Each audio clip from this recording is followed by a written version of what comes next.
अनुच्छेद 1 में आपको संघ का नाम और उसका राज्य क्षेत्र क्या है इसके बारे में पता चलता है। अनुच्छेद नंबर 3 नए राज्यों के निर्माण और वर्तमान राज्यों के जो क्षेत्र है, सीमाएं या मौजूदा राज्यों के नाम में जो परिवर्तन हुआ है इसके बारे में आपको जिक्र मिलता है। अनुच्छेद नंबर 13 इसमें मौलिक अधिकारों को किस तरीके से आप असंगत या उसका अलिपीकरण कर सकते हैं, इन विधियों के बारे में आपको पता चलता है। अनुच्छेद 14 जिसमें आपको बताया गया है कि कानून के समक्ष सभी व्यक्ति समान होते हैं, सबकी समानता होती है। अनुच्छेद नंबर 16 सरकारी नौकरियों में सभी को समान अवसर प्रदान किए जाते हैं, किसी के साथ भी किसी भी प्रकार का भेदभाव नहीं करते हैं। अनुच्छेद 17 अस्पृश्यता का उन्मूलन की बात करता है। यह आपको बताता है कि आप किसी भी व्यक्ति के साथ जाति के नाम पर, काम के नाम पर भेदभाव नहीं कर सकते। किसी व्यक्ति के साथ आप छूत जैसी बातें नहीं कर सकते। अगर आप करोगे तो आपके विरुद्ध कानूनी कार्रवाई की जाएगी। अनुच्छेद 19 अभिव्यक्ति की स्वतंत्रता के बारे में कुछ अधिकारों का संरक्षण प्रदान करता है। इसमें आपको बताता है कि आपको कहीं भी घूमने की, आपको कहीं भी जाने की, आपको कोई भी कार्य करने का, आपको किसी भी जगह घर लेने की पूर्ण स्वतंत्रता होती है। अनुच्छेद 21 प्राण और दैहिक स्वतंत्रता का संरक्षण प्रदान करना, यही अधिकार है जिसको हम जीवन का अधिकार कहते हैं। जो अधिकार आपातकाल की स्थिति में भी कभी भी समाप्त नहीं होता है। अनुच्छेद 21A प्राथमिक शिक्षा का अधिकार देता है। अनुच्छेद 25 अंतरात्मा की स्वतंत्रता, मन चाह काम करना और धर्म के प्रसार प्रचार की आपको पूर्ण स्वतंत्रता प्रदान करता है। अनुच्छेद 30 अल्पसंख्यकों को शैक्षणिक संस्थानों को स्थापित करने और उनका प्रशासन करने का आपको अधिकार प्रदान करता है। अनुच्छेद नंबर 32 मौलिक अधिकारों को लागू के लिए रिट सहित अन्य उपचार प्रदान करता है। इसी को ही संवैधानिक अधिकार बोला जाता है, इसको संवैधानिक उपचार कहा जाता है। इसी अधिकार को आर्टिकल 32 को भीमराव अंबेडकर जी ने संविधान की आत्मा कहा था। क्या कहा था? संविधान की आत्मा। अनुच्छेद 38 राज्य लोगों के कल्याण को बढ़ावा देने के लिए एक सामाजिक व्यवस्था को बनाएगा। अनुच्छेद 40 जिसमें ग्राम पंचायतों की बात की गई है। अनुच्छेद 44 जिसमें नागरिकों के लिए एक समान नागरिक संहिता प्रदान करने की बात कही गई है। अनुच्छेद 45 6 से कम उम्र के बच्चों के लिए अनिवार्य शिक्षा का प्रावधान आपको देखने को मिलेगा। अनुच्छेद 46 अनुसूचित जातियों और अनुसूचित जनजातियों और अन्य कमजोर वर्गों के शैक्षणिक और आर्थिक हितों को बढ़ावा देना चाहिए। आर्टिकल 50 कार्यपालिका से न्यायपालिका को अलग किया जाना चाहिए, इस बारे में हमें बताता है।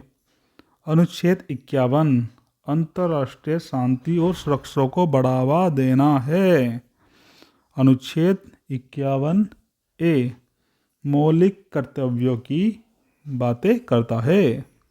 अनुच्छेद 72 राष्ट्रपति की शक्तियाँ जैसे समाधान, सजा का निलंबन करना, कुछ मामलों में सजा को कम करना आदि प्रावधानों का जिक्र करता है। फ्रेंड्स, जो हमारा अनुच्छेद 61 है इसमें महाभियोग की बात की गई है। किसकी? महाभियोग की बात की गई है, जिसके माध्यम से हम राष्ट्रपति को उसके पद से हटाते हैं।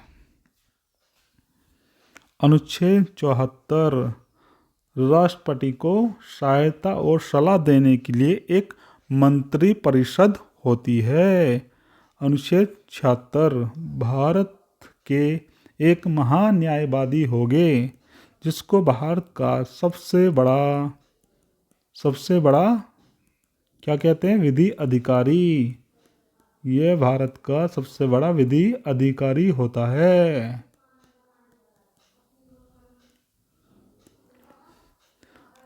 अनुच्छेद 78 राष्ट्रपति को जानकारी देने आदि के लिए प्रधानमंत्री की कर्तव्य है। प्रधानमंत्री जो भी कार्य करते हैं उसकी जानकारी वो किसको देता है? राष्ट्रपति को। अनुच्छेद 110 धन विधेयकों की परिभाषा, इसमें बताया गया है कि धन विधेयक क्या होता है, उसकी परिभाषा आपको देखने को मिलेगी। फ्रेंड, जो धन विधेयक होता है उसको राज्यसभा, जिसको बोलते हैं अपर हाउस, क्या बोलते हैं, अपर हाउस, वो इसको मात्र 14 दिन के लिए ही रोक सकती है। कितने दिन के लिए? 14 दिन के लिए ही रोक सकती है। किसको? धन विधेयक को। धन विधेयक पर संयुक्त अधिवेशन नहीं होता।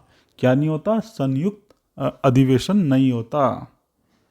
अनुच्छेद 112 वार्षिक वित्तीय विवरण की बात करता है, जिसको हम आम भाषा में बजट कहते हैं। अनुच्छेद 123 संसद के मध्यावकाश के दौरान राष्ट्रपति की अध्यादेश की शक्ति होती है। जो राष्ट्रपति होता है वो अध्यादेश जारी कर सकता है जब संसद के सत्र नहीं चल रहे हो, जब। अनुच्छेद 143 सुप्रीम कोर्ट से परामर्श करने की राष्ट्रपति की शक्ति। राष्ट्रपति सुप्रीम कोर्ट के मुख्य न्यायाधीश से परामर्श ले सकता है, और अगर वो परामर्श राष्ट्रपति को पसंद नहीं आता तो ये कंपलसरी नहीं है कि वो मानेगा ही मानेगा, ऐसा कुछ नहीं है। अगर अच्छा होगा तो मानेगा, वरना नहीं। अनुच्छेद 148 भारत के नियंत्रण और महालेखा परीक्षण की बात कही गई है, जिसको बोलते हैं कैग, जो भारत की संसद निधि पर निगरानी रखता है, जो धन का सबसे बड़ा एजेंसी है, जो वित्त के लिए सबसे बड़ी एजेंसी होती है। अनुच्छेद 149 भारत के नियंत्रक और महालेखा परीक्षण की शक्तियों का विवरण आपको देखने को मिलेगा। अनुच्छेद 155 जिसमें राज्यपाल की नियुक्ति की बात की गई है। अनुच्छेद 161 जिसमें समाधान करने का, टालने और निलंबित करने की राज्यपाल की शक्ति, जिसमें बताया गया है कि राज्यपाल भी क्षमा कर सकता है, टाल सकता है या निलंबित कर सकता है, परंतु जो मृत्यु दंड होता है उसमें राज्यपाल कुछ नहीं कर सकता। अनुच्छेद 163 राज्यपाल की सहायता और सलाह के लिए एक मंत्री परिषद होगी। अनुच्छेद 165 राज्य के महाधिवक्ता, यह राज्य का सबसे बड़ा विधि अधिकारी होता है। अनुच्छेद 167 राज्यपाल को जानकारी देने के लिए मुख्यमंत्री के कर्तव्य। अनुच्छेद 168 जिसमें बताया गया है कि राज्यों में विधानमंडलों की व्यवस्था होगी। अनुच्छेद 169 राज्यों में विधान परिषदों की रचना या उन्मूलन। आप चाहो तो विधान परिषद बना लो, अन्यथा उसको ख़त्म भी कर सकते हो। इसका जिक्र आपको किस आर्टिकल में मिलता है? तो ये आपको मिलता है 169 में। आर्टिकल 170 राज्यों में विधानसभाओं की संरचना के बारे में बताया गया है। अनुच्छेद 171 राज्यों में विधान परिषदों की संरचना। अनुच्छेद 172 जिसमें राज्य विधानमंडल की अवधि की बात करी गई है कि वो कितने समय तक चलेगी, इसके बारे में जिक्र आपको मिलेगा। अनुच्छेद 173 जिसमें राज्य विधानमंडल की सदस्यता के लिए क्या योग्यता होनी चाहिए, इसके बारे में है। अनुच्छेद 174 राज्य विधायिका का सत्रवसान और राज्य विधायिका का विघटन, इन सब के बारे में जिक्र है। अनुच्छेद 178 विधानसभा के स्पीकर और डिप्टी स्पीकर के पद के बारे में आपको जानकारी मिलती है। अनुच्छेद 194 जिसमें महाधिवक्ता की शक्तियों के बारे में आपको जिक्र मिलेगा, और जिसमें बताया गया है कि उसके विशेषाधिकार क्या है और प्रतिरोधक क्षमता उसकी क्या होती है। अनुच्छेद 200 जिसमें राज्यपाल द्वारा बिल को स्वीकृति के बारे में बताया गया है। अनुच्छेद 202 जिसमें राज्य विधानमंडल का वार्षिक और वित्तीय विवरण होगा, जिसको राज्य का बजट कहते हैं।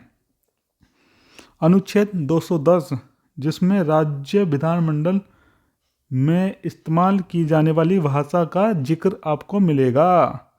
अनुच्छेद 212 न्यायालयों को राज्य विधानमंडल की कार्रवाई के बारे में पूछताछ करने का अधिकार नहीं होगा। अनुच्छेद 213 जिसमें राज्य विधानमंडल के अवकाश में राज्यपाल द्वारा अध्यादेश प्रख्यापित करने की शक्ति, अध्यादेश जारी करने की शक्ति के बारे में जिक्र है। अनुच्छेद 214 जिसमें राज्यों के लिए उच्च न्यायालय की व्यवस्था की बात की गई है। अनुच्छेद 217 उच्च न्यायालय के न्यायाधीश की नियुक्ति की शर्तें।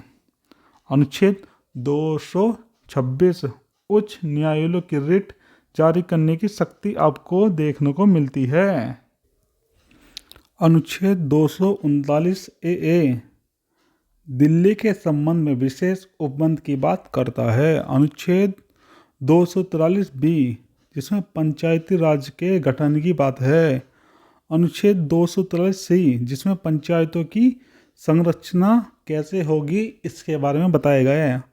अनुच्छेद 243 जी जिसमें पंचायतों की जिम्मेदारियां, शक्तियां और अधिकार क्या क्या होंगे इसके बारे में आपको देखने को मिलेगा। अनुच्छेद 243 के इसमें बताया गया है कि पंचायतों में चुनाव किस प्रकार से होंगे। अनुच्छेद 249 जिसमें राज्य सूची के विषय के संबंध में राष्ट्रीय हित में कानून बनाने की शक्ति संसद के पास होगी। अनुच्छेद 262 अंतर्राज्यीय नदियों या नदी घाटियों के बारे में पानी से संबंधित विवाद का अधिनिर्णय कैसे होगा इसके बारे में आपको देखने को मिलेगा। अनुच्छेद 263 अंतर्राज्य परिषद के संबंध में इसमें प्रावधान किए गए हैं। अनुच्छेद 265 कानून के प्राधिकार के बिना करों का अधिरोपण ना किया जाना। अनुच्छेद 275 कुछ राज्यों को संघ से अनुदान मिलेगा। अनुच्छेद 280 जिसमें वित्त आयोग की सिफारिश की गई है। वित्त आयोग की स्थापना की बात आपने को देखने को मिलेगी। वित्त आयोग का कार्य होता है राज्य एवं संघ के बीच वित्त का विवरण करना। क्या करना? वित्त का विवरण करना।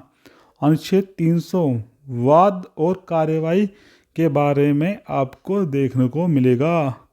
अनुच्छेद 300 ए विधि के प्राधिकार के बिना व्यक्तियों को संपत्ति से वंचित नहीं किया जा सकता। फ्रेंड्स, पहले ये संपत्ति का अधिकार था जो 44वें संविधान संशोधन अधिनियम 1978 में इसको वैधानिक अधिकार बना दिया था।